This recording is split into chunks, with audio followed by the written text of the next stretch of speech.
This is Anthony Carpen here at the East Area Committee meeting. I'm here with fellow community reporter Richard Taylor. Richard, you've been filming and attending these meetings for a lot longer than I have.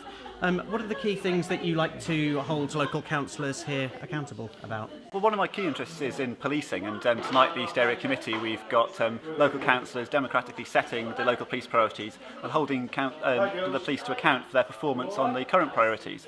So that's something that they do. It's really important, and I think it's vital that gets out to as many people as possible. So that's something that when I come and report on what goes on at these meetings and video it, that I want to get out. And I've been campaigning and being an activist in all sorts of areas, as well as policing. We've got for example, trees and open spaces in Cambridge. That's something that I campaigned on a lot when there were proposals to replace a lot of trees on Midsummer Common and Jesus Green. I got particularly interested in that. And I think it's really helpful as a campaigner to be able to show people the debates and the decisions as they happen. And I hope that what we can get out of that is a more informed democracy. We can get people making more informed decisions when they decide who they want to represent them. And over the past couple of years, you've had some recent successes, haven't you? In particular with change in the legislation. Would you like to tell us about that? So when I first started reporting on council meetings, I was met with actually quite a lot of hostility here in Cambridge and elsewhere when I was trying to even simply report, tweet what's going on, never mind take photographs and film. And Cambridge City Council came up with a lot of really very silly rules on filming, for example making people leave their camera equipment on the floor of the chamber and leave it in the hands of officers if they wanted to film, to ban panning and zooming cameras. So I've been demonstrating how difficult it is to film council meetings, and what I've been doing and what other people have been doing around the country has actually prompted recently a change in the law, and we've now got a right to film and report on council meetings. So that's made it a lot easier now. Me and Anthony can come to a meeting like the East Area Committee here in Cambridge. We don't need to ask permission.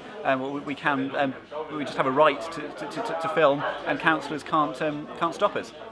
Lovely. And final question is, what have you learnt over the past few years in filming in terms of what you've learnt about local democracy and the councillors, and also in terms of the feedback that you've got from local residents?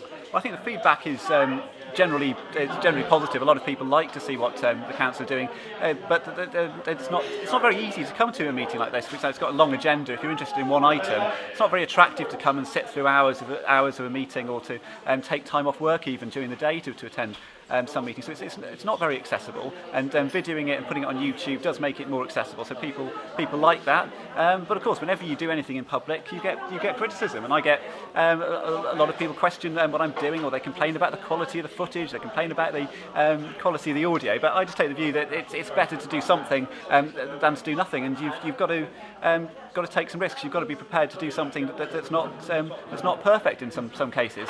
So I'm just prepared to sort of get out there, do a bit of activism, do the best I can, and hope that I can sort of improve our local democracy and improve the way that we run Cambridge and we run our society. And if people want to get in touch with you, how can they do so? I think the best thing to do is just if you Google Richard Taylor Cambridge, you'd find my website on rtaylor.co.uk, my Twitter on @rtayloruk, and I'm also on YouTube, also rtayloruk. So everything I do is available online. But hopefully, if you just Google some of the things that you might be interested in Cambridge, local police priorities, what's going on Midsummer Common, what's going on Jesus Green, then a lot of my reports should just come up. Lovely. Richard Taylor, thank you very much. Thank you.